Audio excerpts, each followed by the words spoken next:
Hi there. We're here for class 12, wrapping up week 6 of RE204 and continuing on with the second portion of our mini-series, I guess, on Ashkenazi tradition. Today, this lecture should be about an hour-ish because you have a couple of videos to watch for me today as well. So please make sure you watch those videos. They are required videos and they should be found beneath this lecture video or possibly in the next section of my learning space. Okay, I am Holly, or Dr. Pierce, as you prefer. My office hours are on Thursdays via Zoom at 4 o'clock. You don't need an appointment for that. You can just drop in. If you need to make an appointment with me, you can certainly do so. My email is there. Okay, so week 6 got off to something of a grim start as we looked in class 11 at sort of the history of the Ashkenazi, who were the Jewish traditions growing out of Europe. And it was pretty grim because life of the Ashkenazi in Christian Europe in the Middle Ages was significantly marked by persecution. Today, we are going to move a little bit away from history of persecution, although that will be present in today's lecture as well.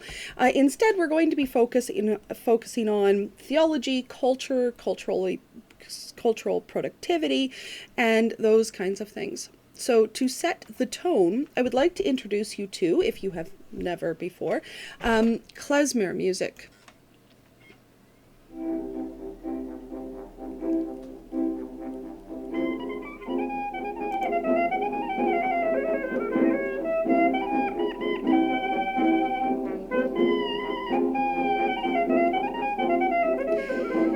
You may have heard klezmer before, possibly in the background of documentaries about Jews. It is one of the most iconic forms of music associated with Jewish culture. It is particularly an Ashkenazi, originally an Ashkenazi art form, although klezmer has now been sort of absorbed into multiple cultural traditions within Judaism. And it is particular to Yiddish culture, and this develops throughout the Middle Ages. So it's not all about persecution and expulsions and horrible things. The Ashkenazi Middle Ages also produces wonderful things like klezmer, and today we're going to focus on theology, actual Judaism, and the productivity of the Jewish Middle Ages. Because oftentimes, when people study introduction to Judaism, they sort of just gloss over the Middle Ages. They might mention anti-Semitism, which is obviously a very relevant concept.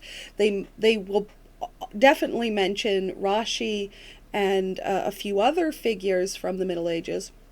But there isn't as much focus on the Middle Ages typically in a course like this as I'm giving. And this is because I believe that the Middle Ages are an incredibly foundational, incredibly important period for the Jews, because this is when Judaism as we know it today, rabbinic Judaism at least, really takes shape. It becomes habitual for the Jews, and it starts to take on the flavors of the Jewish diversity that we see today. So, of the Jewish Middle Ages, the sort of rooting period happens until about 1096, which is an important date. Things change in 1096. If you remember correctly, it's because of the Crusades and a steep increase in anti-Semitic violence throughout Europe. So from about the 11th century to the 16th century, we get increased violence, increased restrictions, and increased movement of the Jews from places like the Shum settlements, where they started in the 8th century, into the east, into Poland. And it's really there that things like klezmer and Yiddish culture really become sort of synonymous with the Ashkenazi tradition. Even though they have their roots in Germany, it becomes sort of, it develops in Poland over hundreds of years. And in week 8, we will touch briefly on the period from like 16 to 18, what I refer to as pre-modernity, because I'm fudging a little bit there. We'll be looking at sort of the developments that come just on the cusp of modernity, and into modernity and emancipation and all of those things that we'll be looking at Unit 3. So this is just to sort of situate us historically where we're at. In Unit 1, we looked at the biblical period and the roots of Rabbinic Judaism, and now we're kind of focusing on from the 8th to 10th century into about 16th century. So you had a number of readings for today, including an example of Rashi's commentary and an optional reading, which is also a primary text, and that's the Confession of Baruch, because today we'll also be talking about conversion in the lives of Jews of the Middle Ages.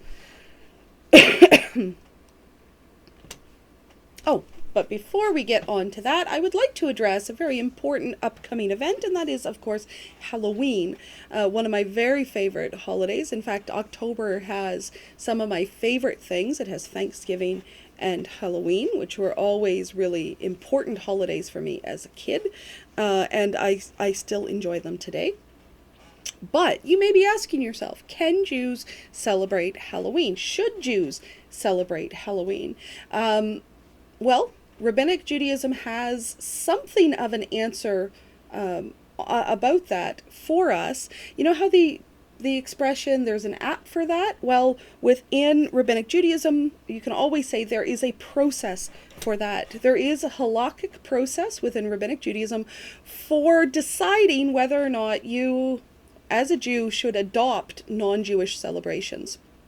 So when you consider a festival or a celebration or a holiday or an event that is not of Jewish origin, there is a process to consider.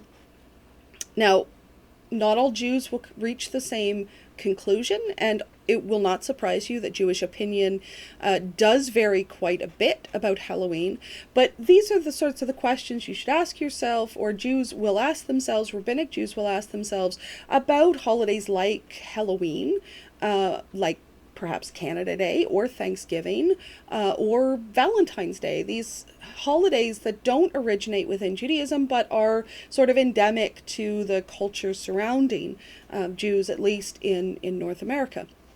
So first, is the celebration in any way inconsistent or contrary to Judaism, Jewish history, Jewish values, ethics, behaviors, pre-existing Jewish practices, holidays, or the covenant and the law? Is the basic activities of the holiday prohibited? Because if it's prohibited, then it's just a no, obviously. But is the celebration inconsistent with Judaism? So if you feel the answer to that is no, you can continue to the second question, sort of like an algorithm for deciding these things. Second, does the debated activity have a secular or non-religious origin, meaning, or value that's worth pursuing? So is the holiday non-religious in origin? And if it's not, if it's religious in origin, does it still have a non-religious value that makes it worth it? Number 3, can one rationally explain the behavior or ritual part from the non-Jewish holiday or event, apart from the non-Jewish holiday or event? So do the basic behaviors, are those basic behaviors rooted in another religion and there's no other explanation for them? 4, are there idolatrous origins to the holiday, and if so, have they completely disappeared? So is it a pagan holiday? Was it a pagan holiday originally? Is it still considered a pagan holiday? Or idolatrous? Does it include the worship of idols or things that could be considered idols? Number 5, are the activities actually consistent with Jewish tradition or beliefs? Are the actual basic functions or practices or traditions of the holiday ultimately consistent with Jewish tradition? This is one of the big arguments that Jews have made for the celebration of Valentine's Day. That yes, Valentine's Day originates as a Catholic holiday, but the basic activities of expressing love for your loved ones, being extra careful to express that love, these things are actually very consistent with Jewish tradition. So a lot of Jews do celebrate Valentine's Day. It passes this snuff test. Halloween has a pagan origin, so many Jews do consider it non-halakhic or even forbidden or non-permissible, but also many Jews do celebrate it. Just because there's a process for these kinds of questions doesn't mean there is always going to be a cut and dried, obvious answer to these questions. And because we're on the topic, it goes without saying, or it should go without saying, that cultures are not costumes. Jews are no strangers to having people dress up as Jews or put sort of faux Jewish trappings on themselves for the purpose of costuming. Not typically with Halloween, but for lots of other occasions. And I think that it behooves Jews to stand in solidarity with groups who are suffering appropriation and stereotyping and mocking at Halloween by acknowledging that cultures are not costumes, and keep that in mind this Halloween, okay? All right, so from Halloween to the Middle Ages, which actually kind of works because the Middle Ages were fairly scary, at least for Jews anyway, and most people, because antibiotics are wonderful. Okay, so when we're talking about Ashkenazi life in the Middle Ages, we're talking largely about the habituation of Rabbinic Judaism. So common Judaism in Europe is generally, when we describe common Judaism of the common Jews in Europe, we're looking at Rabbinic Judaism. We're looking at ethical monotheism, we're looking at Torah, and of course Talmud, because they're largely Rabbinic Jews. And we're looking at an emphasis on Israel. So we have the sort of tripod of Judaism again. But in the Middle Ages, Israel is largely read as symbolic for the community and the survival of the community. There is less emphasis in some ways on the land itself and more emphasis on the survival of the community. So common Judaism in Europe is marked by the synagogue and having the synagogue as sort of the center of the community, but it's also marked with domestic Judaism, and this is the period in which Judaism really comes home. Today you will find the domestic space, the home, as one of the main ritual centers of Judaism.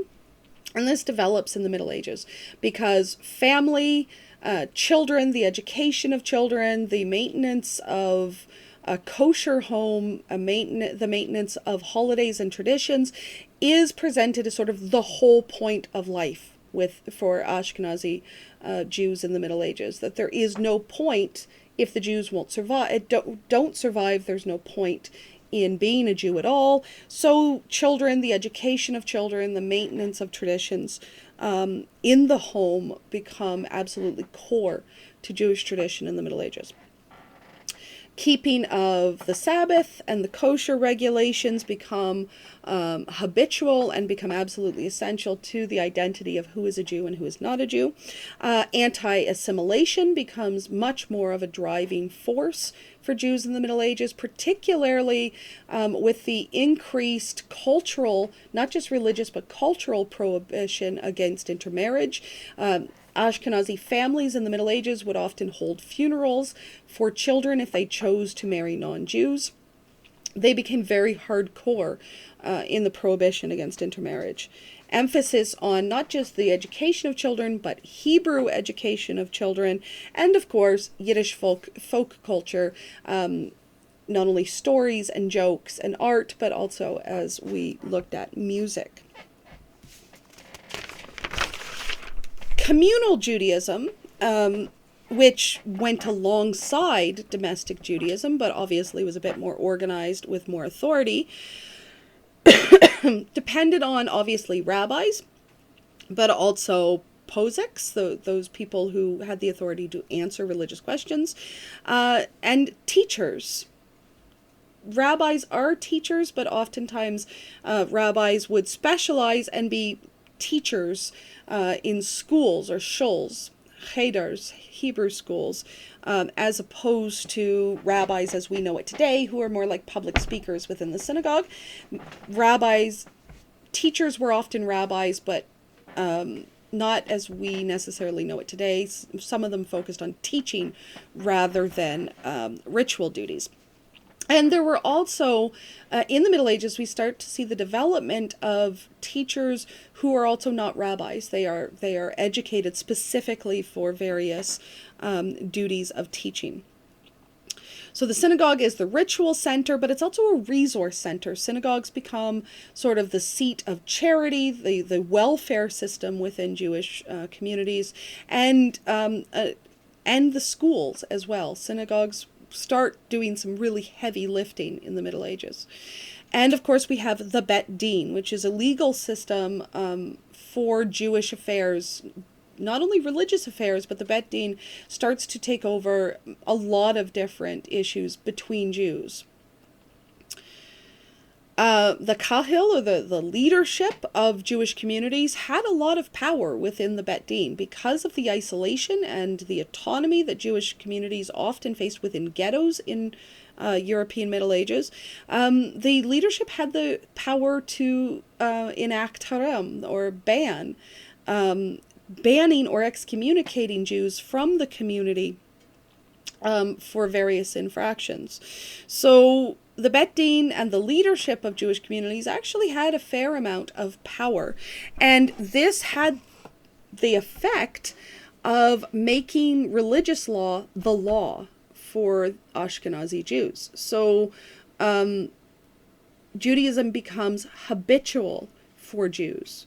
It becomes the way of life for Ashkenazi Jews, with very little competing interference from non-Jewish ways of life. Because Jews were so isolated, Judaism becomes absolutely endemic to Jewish life. Now, this autonomy had positives, but the autonomy was ultimately linked to isolation and ghettoization, which was ultimately linked to anti-Semitism, which is the irrational hatred of Jews as a people and the resulting mistreatment. And I have a short but 11-minute documentary for you to watch summing up the history of anti-Semitism in Europe, particularly in Europe. Anti-Semitism as we know it today was not a huge presence in the Islamic world. Modern anti-Semitism, or like racist anti-Semitism, or anti-Semitism as we know it today, really doesn't get imported into the Muslim world until the colonial period. During the Middle Ages, unfortunately, Christian Europe was sort of the home of anti-Semitism.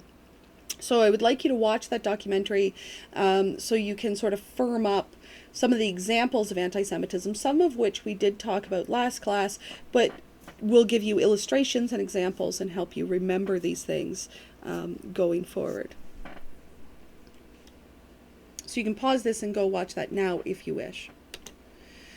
Okay, so the medieval synagogue, often called within the Ashkenazi tradition, called shul, not temple. Generally speaking, Ashkenazi Jews did not generally use the word temple until the modern period, because the temple was the temple, and synagogues were called something else, and they were called shuls.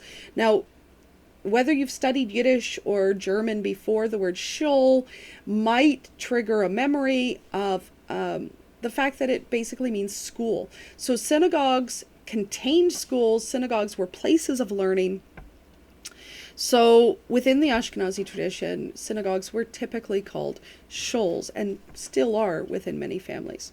Now, the pre-Protestant era worship at synagogues, so medieval Jewish worship in synagogues, if we were to go back in time and witness a medieval synagogue service, I'm not 100% sure we would necessarily recognize those services. They were not the neat, orderly affairs that synagogues generally are today. There were no chairs, largely speaking. It was an open space. It was not leaded prayer for the most part. People just stood and prayed in groups or alone throughout the building at the same time, but not in unison. So medieval synagogues were marked with general religious chaos and noise, and they were very loud, and they were very stimulating, I guess you could say. The procession of the scrolls had to be discreet on the outside of the synagogue, because oftentimes Jewish worship would attract violence or unwanted attention or harassment from others. But in places where the synagogues were removed from Christian witnesses, the procession of the scrolls could be a really joyous, really raucous affair. And prayer services were not necessarily what we consider them to be today, with very sort of decorous unison behavior. And within medieval synagogues in the Ashkenazi tradition, there was also no music in synagogues. That would come later with the modern age. So it was all voices, often not in unison, and often lacking a professional cantor during this period.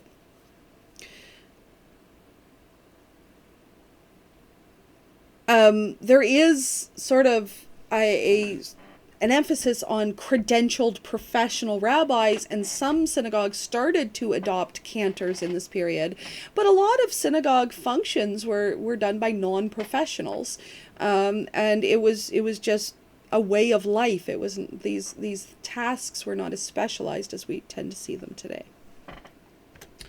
So here we have the ruins of a 1st century synagogue in Italy.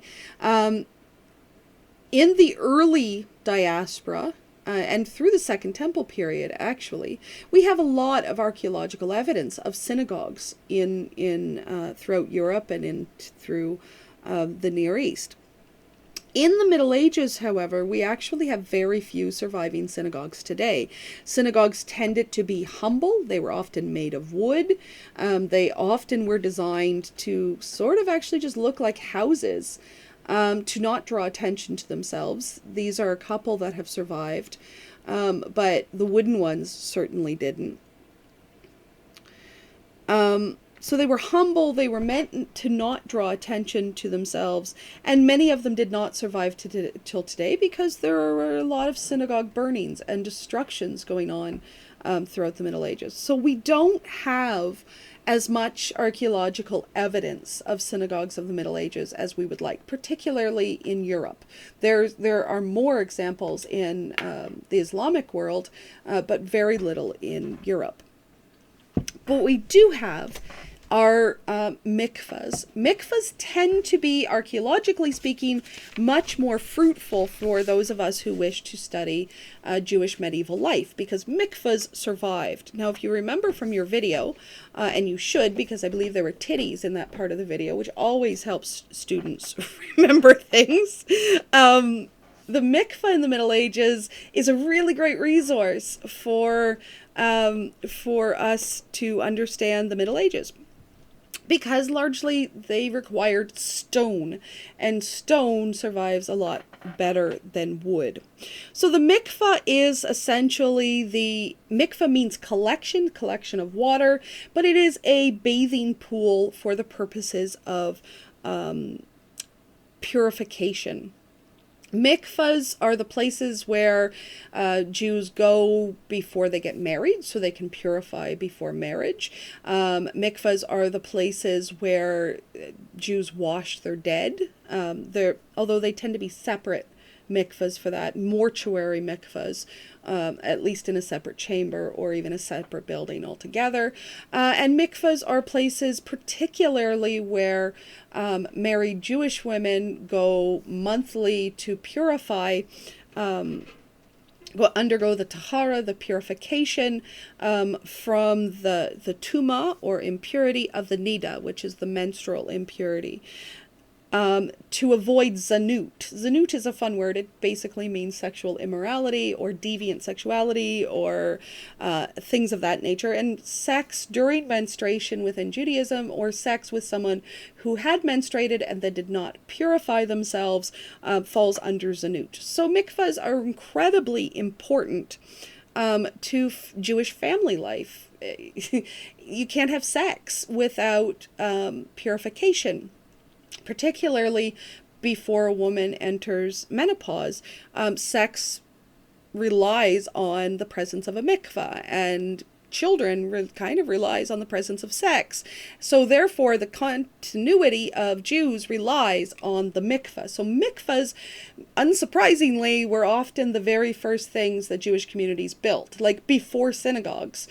Jews were out there going, like, we can pray in a field, but I need a mikvah because sex is pretty important. Judaism tends to be a pretty pro-sex tradition, and marital sex, particularly if done correctly according to Jewish law, was to be celebrated. So the mikvah was sort of the center of Jewish life. It was the center of Jewish survival in the Middle Ages. And it was a major factor in the practice of what could be referred to as sort of Jewish enclaving, that is, the Jewish tendency in the Middle Ages to live together. Now, obviously, ghettoization had a major role in that. Jews were forced to live in close quarters because they were prohibited from living elsewhere. But Jews also chose to live together because of the presence of the synagogue, because of the requirements of like a kosher butcher and things of that nature, and of course the requirement for the mikvah. Now, obviously, mikvahs present a significant challenge in Europe that Jews in warmer places don't necessarily face. Mikvahs must be fed by living water, and in the Middle Ages there was not a lot by way of central heating. So heating about 575 liters of fresh spring water is definitely a challenge. It must be tall or big enough for total body immersion, and it was I can imagine it was an incredibly chilly process, and kind of a sacrifice on the part of people who took part of it. But it was an incredibly important rite within medieval times, and it's incredibly important for us academic-wise because so many of their remains actually still exist. Some mikvahs essentially live on. And this is because during the Middle Ages, we see this strong development of the principle of chai, het, the Hebrew letter het, and the Hebrew letter yod. Yisrael chai, Israel lives. Chai, or the ethical priority of life itself, becomes absolutely central to Judaism and Jewish ethics in this period. Life, the preservation of life, the continuation of life, the cultivation of life, the protection of life, becomes a central Jewish activity. This should not be, I don't want to get too complicated into modern implications of pro-life, but within Judaism, this meant avoiding things that would get Jews killed. It meant surviving. It meant an emphasis on survival. It meant an emphasis on charity. It meant an emphasis on medicine and helping the sick and supporting the elderly. It meant the protection of animals and the growing, keeping of animals. It meant the growing and planting of flowers and trees and plants. It meant protecting creation. It meant protecting children. It meant protecting the community. This emphasis on life is astonishing. And one cannot help but think that within the Ashkenazi tradition, this was a radical reaction to the death that they saw around them, the threat of death, and fear, this clinging to life. And it comes out in sort of great metaphorical ways. So life, the actual life, but also the preservation of sex and sexual pleasure and laughter and music and art and the things that make life worth living. Israel will live. God has promised a remnant of Israel will live. And in the meantime, we will live. Like, we'll die someday, but today we live. And the emphasis on life becomes truly miraculous in the Middle Ages, because this is a period in which Jews could easily become exhausted and depressed and despairing, but Jewish culture and the emphasis on life not only makes the mikveh absolutely essential to medieval Jewish life, but also makes medieval Jewish life possible, particularly for the Ashkenazi tradition. So the rise of the Ashkenazi tradition as a separate, or not separate, remember, this is a Kulturbereich, a cultural region, not a denomination. It's really important to use these words correctly. Ashkenazi Judaism is not a denomination of Judaism, but a Kulturbereich, a flavor of Judaism, if you will. It's the Ashkenazi tradition obviously began with a reliance on the Babylonian communities. But as the Ashkenazi communities got rooted, as they flourished, as they started moving more to Eastern Europe, there was an effort to maintain ties to the academies of Babylon and of Spain as well. But this became more difficult. The Crusades, for example, cut off a lot of Jewish ability to communicate between sort of the East and the West, to use those terms, or Europe and Babylon. And the establishment of Jewish yeshivas, rabbinic academies in their own right within Europe and in Eastern Europe, slowly started to change the flavor of Ashkenazi tradition. And it started to lessen Ashkenazi reliance on the academies of the East, by which I mean Babylon when I say that East. Eastern Europe, Babylon down here. Trying to get the map, the visual map. This is high-tech stuff here. I'm just glad, you should just be glad I'm not trying to draw this stuff on a whiteboard. So instead I will do a series of very important hand gestures, because the use of hand gestures in Jewish communication should not be underestimated. It's pretty important. Okay, so responses, that is letters responding to religious questions, and networking throughout the Sephardic world and the Mizrahi world and the Ashkenazi world.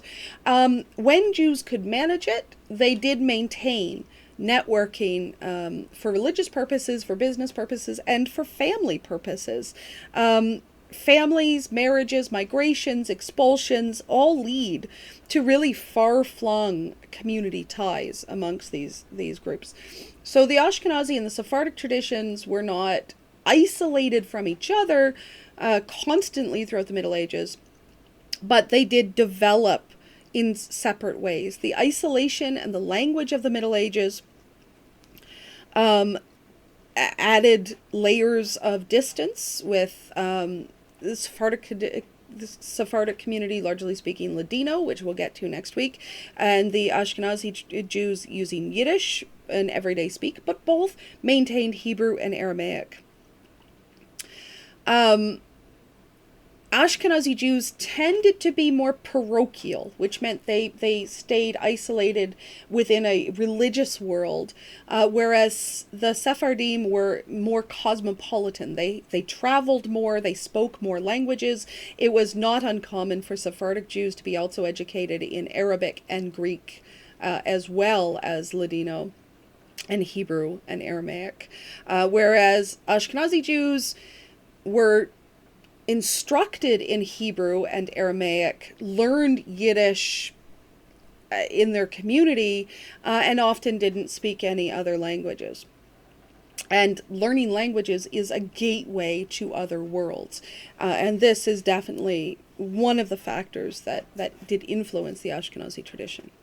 So autonomy, isolation, parochialism rather than cosmopolitanism, the development of Ashkenazi yeshivas, rabbinic authorities, rabbinic figures that rose in the Ashkenazi world, and the takanot, and that is rabbinic conferences, all served to, over this period, develop the Ashkenazi tradition as distinct from other culture bereichs of Judaism. And of course, geography. Remember, weather, climate, foods, all responded to local contexts rather than original contexts. Okay, so the Talmud continues to be pretty important within Rabbinic Judaism throughout the Middle Ages, obviously. And in the Middle Ages, one of the major productions of the Middle Ages is the production of the Tosafot. These are the medieval commentaries that were added to the Talmud. Now here, of course, if you remember, this is the bit of Mishnah, and this is the Gemara. This is the original rabbinic commentaries. These are the Tosafots. These are the medieval commentaries that were added. This is interpretations, including Rashi, we will look at in a minute. So the Talmud becomes increasingly standardized in the Middle Ages, particularly with the advent of the printing press in the 1440s. Before the 1440s, throughout the Middle Ages, all these Talmuds had to be written by hand.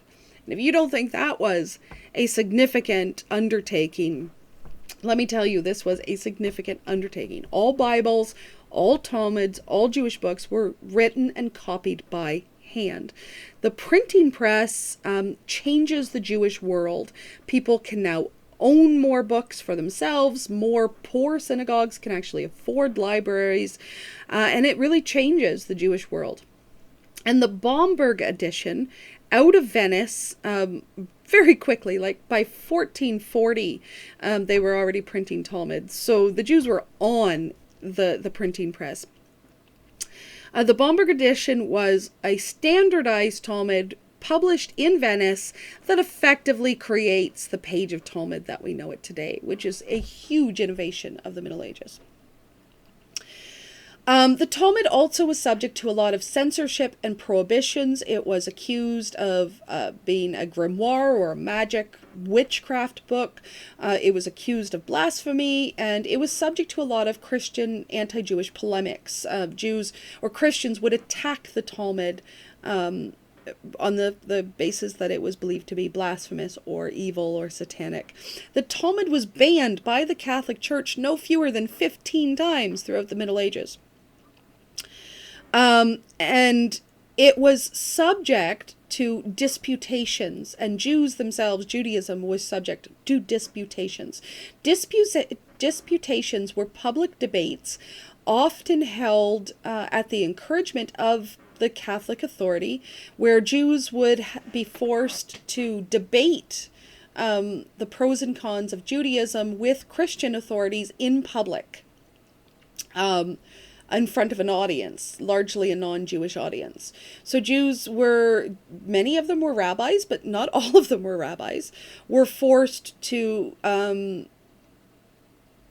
participate in a debate against Christian authorities on the pros and cons of Judaism. And this was an incredibly fraught and fairly dangerous thing. If Jews were considered to debate too well, then they could be subject to blasphemy and heresy charges and themselves executed. If they so-called lost the debate, then that could end up weakening the Jewish position and leading the Jewish community to ridicule and shame and sometimes also violence. So there was really no way for Jews to win disputations, and anytime disputations were called, it was not a good sign. In 1240 to 1242, the Talmud itself was actually put on trial. It was charged with blasphemy. I mean, the book itself was charged with blasphemy and put on trial under King Louis IX. And essentially there was a public disputation where Jews were asked to defend the Talmud from blasphemy charges, and they lost. The Talmud was found guilty of blasphemy, and what followed was one of the most major Talmud burning events in the Middle Ages. Now, Talmud burning was not uncommon. Catholic authorities would frequently engage in Talmud burnings or the burning of Jewish books, particularly the Talmud, because they had problems burning Torah. They had problems burning the Bible. Most Catholics didn't know Hebrew, but they still knew that the Bible was the Bible. So the Talmud really was sort of the lightning rod for book burnings in the Middle Ages. My tears formed a river that reached to the Sinai desert and to the graves of Moses and Aaron. Is there another Torah to replace the Torah which you have taken from us? Now remember, for rabbinic Jews, Talmud was Torah, right? This is a quote from Rabbi Meyer of Rothenburg, witnessing the Paris Talmud burning of 1242.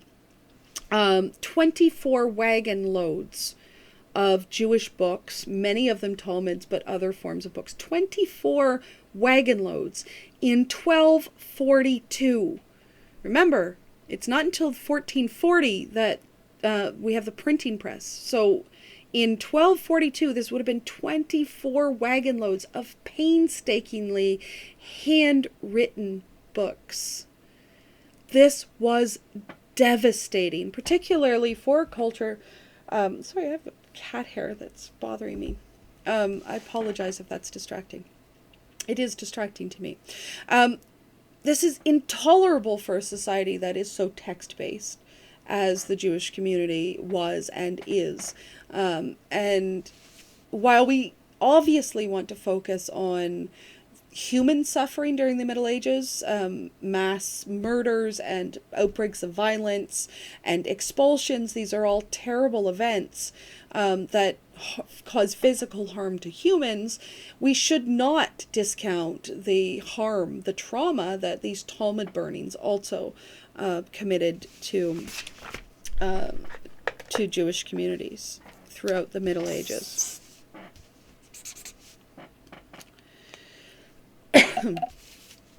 Okay. So disputations were unfortunately one of the rabbinic activities that Ashkenazi rabbis undertook in the Middle Ages. Typically not of their own free will, although many of them would volunteer to do it to save other people the suffering of doing it. Ashkenazi rabbinic activity was largely associated with the growing authority and the growing confidence of Ashkenazi rabbis as they established the Ashkenazi tradition and decreased reliance on Jewish communities in Babylon and in Spain. There is an increased preference within the European Middle Ages for credentials. And in the 13th, 14th centuries, we have the beginning of formalized ordination. Before that, it was much less formal. People would show up at academies if they could afford to study, if they had the skills to study. Eventually, they would get their own classes and would be called rabbi. But through the 13th and 14th centuries, There is much more formalized, organized increase in credentialism within Ashkenazi rabbinic Judaism. So some key Ashkenazi Rishonim. Rishonim means first ones, and it refers to the rabbis that fall between the creation of the Talmud and the writing of the Shulchan Aruch. So between 6th century to the 15th century are the Rishonim. And the Ashkenazi Rishonim effectively created the Ashkenazi tradition as we know it today, particularly Gershom, Rabbi Gershom, the light of the exile, which is a beautiful thing to be called. He is largely the father of the Ashkenazi rabbinic Jewish tradition, particularly with his Takanot, and we looked at him when we talked about the Takanot. He also established a major yeshiva at Mainz, which becomes sort of the foundational yeshiva of the Shum and later of the Ashkenazi tradition. Rashi said of Gershom, all members of the Ashkenazi diaspora are students of Gershom, and this is absolutely so.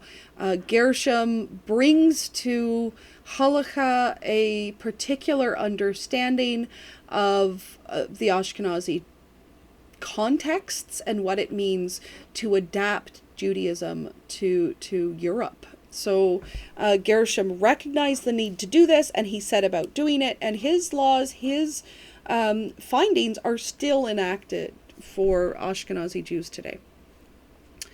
Rabad is another of the Rishonim. He was interesting because he wasn't a codifier. He didn't establish legal codes. In fact, he was a critic of legal codes. He was a critic of the codification of Jewish law, and he was a critic of habituation. Rabad effectively said, look, we can't just do Judaism by rote. We can't just have instruction books that tell us how to be Jews. We have to feel how to be Jews. Rabad was one of the major voices in the Ashkenazi tradition for faith and the presence of faith in Judaism. And he was also an early source of mysticism. So Rabad's work sort of simmers in a time in which ethics and law and piety were the major interests. Rabad reminded people that faith and the mystical something was also important to Judaism. And his stuff really begins to flourish through later mysticism, which we'll look at in week 8. And we have Meyer of Rothenburg, who gave us that sorrowful quote at the Paris book burnings. Meyer was a rabbi, but he's mainly important to us because he was a chronicler and a historian. And he very carefully and meticulously recorded Jewish life in the Middle Ages. So a lot of what we know about Jewish life in the Middle Ages comes from Meyer of Rothenburg. He was also a really prolific posek and kept all his documents because he was an historian, God bless him. And we have thousands of his responses that he kept. So he is incredibly useful, not just for Jews, but for scholars of Judaism. Interestingly, Meyer of Rothenburg is considered a martyr because he was actually abducted and kept for ransom. And he refused to allow his community to ransom him. He said, no, I'm old, I can handle this. Do not give them ransom, because if you do this, then Jews and rabbis, particularly everywhere, will be subject to kidnapping and ransoming. So he died in captivity and refused to be ransomed, because he did not want other Jews to go through it. And he was right. If the community had paid money to get their rabbi back, then it would have become much more common in the Middle Ages for people to do that as a way to make money. So he was right, and he ended up a martyr for that. And he's considered a martyr for that selfless act. And of course, we have Moses Iserlis, the writer of the Mappa for the Shulchan Aruch, who we've already looked at before, who allows the Shulchan Aruch to become the book that it is today, a book that was written by a Sephardic authority, but contains the Mappa, or the commentary, that also contains the Ashkenazi tradition, making the Shulchan Aruch the powerhouse of medieval Jewish productivity. Okay, so now we get to the biggin, probably the most important figure of medieval Ashkenazi Jewish tradition, and generally speaking, a giant of Rabbinic Judaism for all traditions, and this is Rashi. It has been said of Rashi that every Jew, every rabbinic Jew, I think I will add to that quote, every Jew has studied Rashi whether they know they have or not.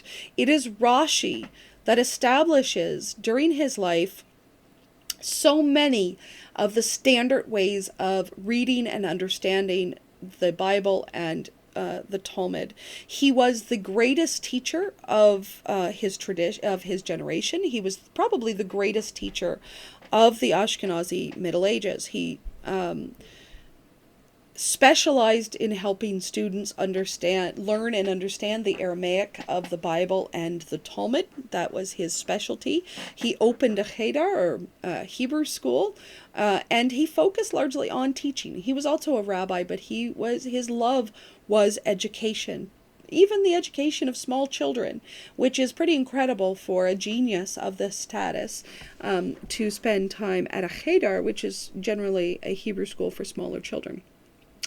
And he is still a cornerstone of Jewish tradition today, not just within Ashkenazi tradition, but the Sephardic tradition as well. All rabbinic Jews have absorbed Rashi because Rashi was mandatory for generations of Jews. So as a rabbi, he studied in Mainz. As a teacher, he taught languages as well as interpretation. As a posek, he answered questions, gave rulings that was sent to him, and we do have some of his letters. As a writer, he produced books. He was also a lecturer. And he was also a vintner. A vintner it grows grapes and produces wine. And pretty interestingly, he taught for free because his business interests supplied his needs so well that he didn't need to charge for his teaching. So he ended up teaching for free. A lot of rabbis were professional rabbis, and that's all they did. But a lot of rabbis, particularly Ashkenazi rabbis, but also Sephardic rabbis to some extent, had other jobs. And Rashi was a vintner, which I think is delightful. And there's a lot of great stories about him balancing his responsibilities as a vintner with his responsibilities as a teacher and a rabbi. Now, one of the things that made Rashi so important to Ashkenazi Judaism is because he taught the Bible. He also taught Talmud. He made commentary on Talmud, obviously, because his commentaries for the Bible and the Talmud, by the way, which he spent his entire life curating and revising and clarifying and adding to and working on. He worked on those his entire life. So there is a reason why his commentaries are considered the most clear, the most concise, the most useful commentaries. It's because he worked his butt off on those things. But within an Ashkenazi tradition, Rashi is so important because Ashkenazi Jews of the Middle Ages were required to study more Bible than in the Sephardic tradition because they were in a Christian context. And studying the Bible within a Christian context had a lot of value to it, because then if you were dragged into a disputation, you could talk to Christians based in the Bible and not the Talmud. And because it was perceived that studying the Bible increased Christian respect for Jews because it was a text that they shared in common with Jews, that Jews and Christians shared in common. So the Ashkenazi Jews studied the Bible more than Jews of other traditions. Within the Sephardic tradition, of course, they were surrounded by Muslims who, while they respected the Bible, were not popping up at every moment to discuss the Bible and to have Jews defend their Bible.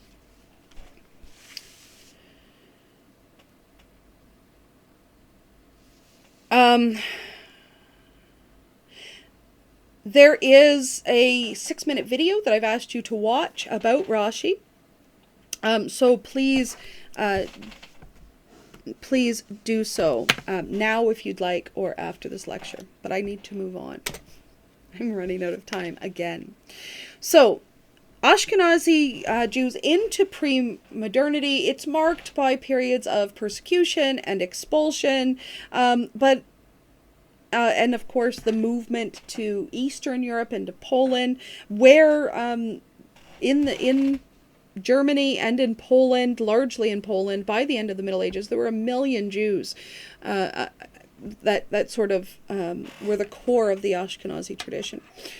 So the Ashkenazi Middle Ages is marked with persecutions and expulsions and migrations and those kinds of things, but it's also marked by intense creativity, productivity. It's marked by the lives of several key thinkers that were not only contributed to the Ashkenazi tradition, but contributed to the Jewish tradition as a whole. And it is a period of intense habituation of rabbinic tradition, and therefore the creation of much halakha and the creation of a lot of minhag as well throughout this period. So as we move into pre-modernity, Judaism is incredibly strong. Rabbinic Judaism is incredibly strong as we get into pre-modernity. A few historical events to note, and one is the Inquisition. The Inquisitions, I mean, the Spanish Inquisition is probably the most famous, but there were Inquisitions throughout Christian Europe from the 14th century till about the 18th century, and these were Catholic processes of purification within their churches. So the Inquisition was not meant to persecute Jews. It was a process of interrogating Catholicism and Catholics on whether or not they were keeping Catholicism correctly. Unfortunately, the way that Jews were sucked into this is through many expulsion periods, many persecutions. Many Jews converted to Catholicism. So they were Catholics of Jewish origins, and the Inquisition particularly looked at Catholics of Jewish origins out of the belief that Jews were secretly practicing Judaism. And it is out of the Inquisition that we get the idea of Jewish blood in Christian Europe. This idea that even if you're a Catholic, if you have Jewish heritage, you are still someone to be suspected because the demonic Jewish blood is in you and you are to be mistrusted. And here we get sort of the racialization, if you will, the racialization of the Jews of Europe. And the other big historical event of note is, of course, the Protestant Reformation. And this is a period of change within Christianity, starting about 1517, when several key leaders, thinkers, particularly, of course, Martin Luther, criticizes the Catholic Church and effectively creates their own Christian churches, breaking the monopoly of Catholicism that we see throughout the Middle Ages. Suddenly there are multiple Christian churches because the Protestant Reformation leads to a split between Catholicism and multiple Protestant denominations. It starts in Germany, but it goes throughout Europe. The Jews welcomed Christian diversity because they believed that increased Christian diversity would lead to increased religious tolerance in Europe. And it did eventually, but after a lot of bloodshed both Catholics and Protestants. A lot of people died. A lot of people were executed for the Reformation. And Jews were also sucked into this. Martin Luther believed that the Jews just hadn't converted to Christianity because the Catholics were wrong. But now that Protestantism had come, now that Protestantism was right, he believed that the Jews would convert to Protestantism en masse. And when that didn't happen, Martin Luther's attitude towards the Jews turned to anger.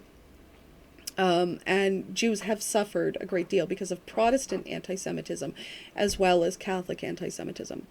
And one of the distinct features that we see coming out of the Protestant Reformation in relationship to the Jews of Europe is the extent to which Jews were sucked into the Reformation rhetorically. Catholics called Protestants Judaizers, and Protestants criticized Catholics, calling them Jews or Pharisees.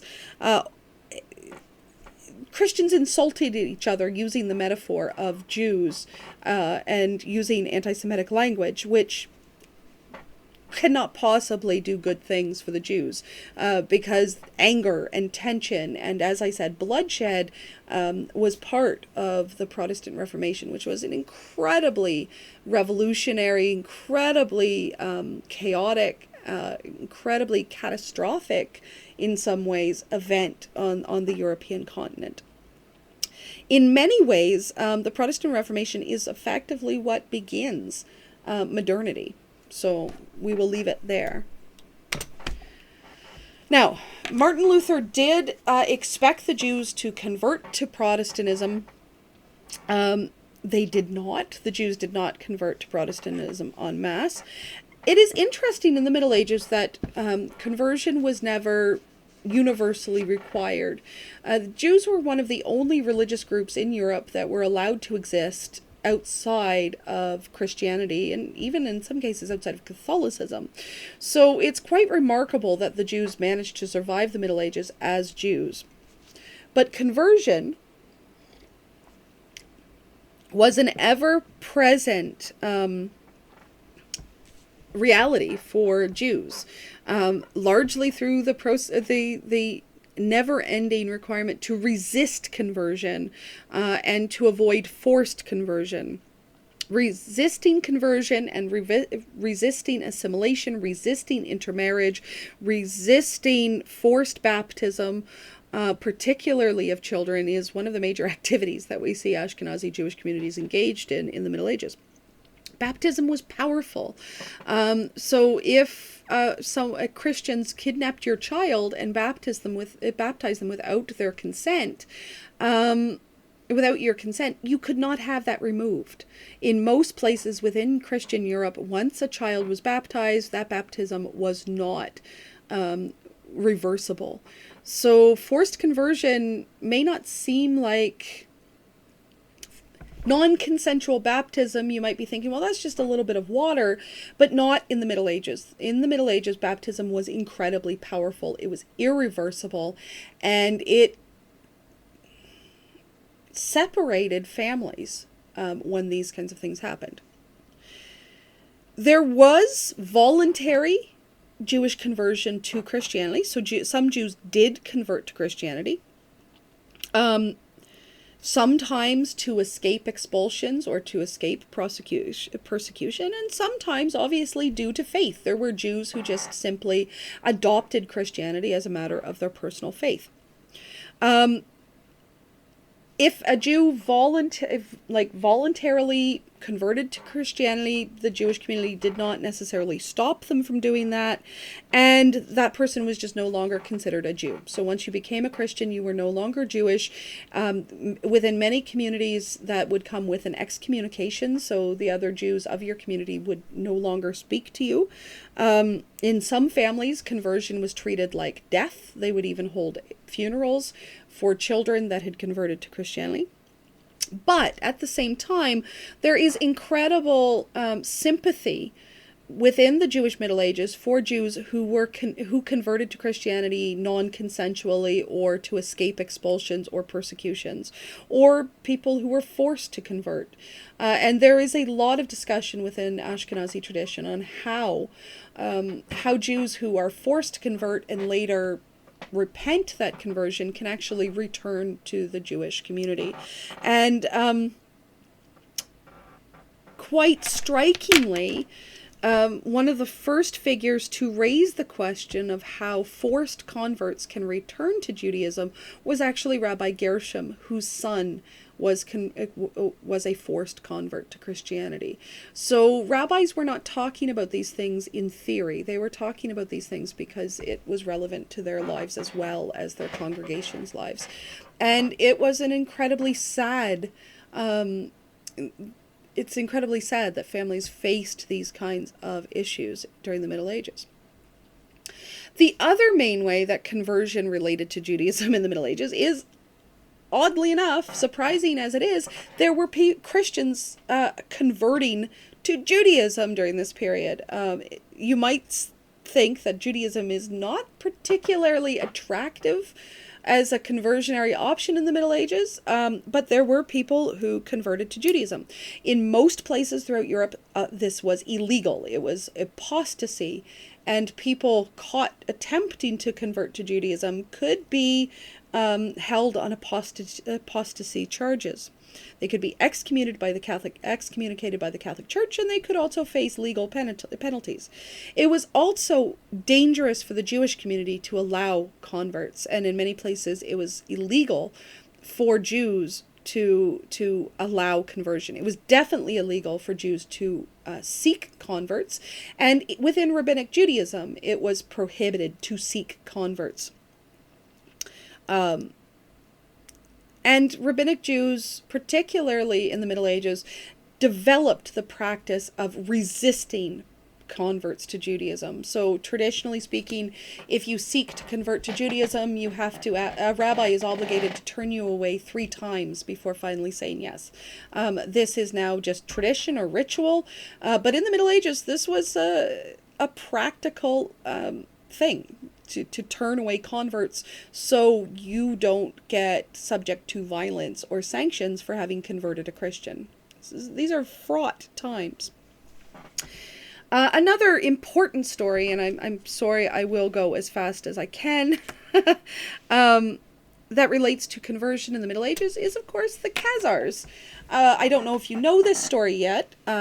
You may have heard of the Khazars because it's a really popular anti-Semitic lie on the internet, particularly that Ashkenazi Jews aren't real Jews, they're just Khazars. Demonstratively false, obviously, because by the time the Khazars enter this story, there were already plenty of Jews in Europe, and we can track their progress. But the Khazars were a group of Russian. It was a ethnic group in what is now Russia, Ukrainian. They were proto-Turkish ethnic group in Europe who seems to have converted to Judaism en masse in about 740 CE. This for a long time people disputed whether this was fact or fiction, but yes, there does seem to have been a Turkish ethnic group in the area of Russia or the Ukraine that converted to Judaism in 740.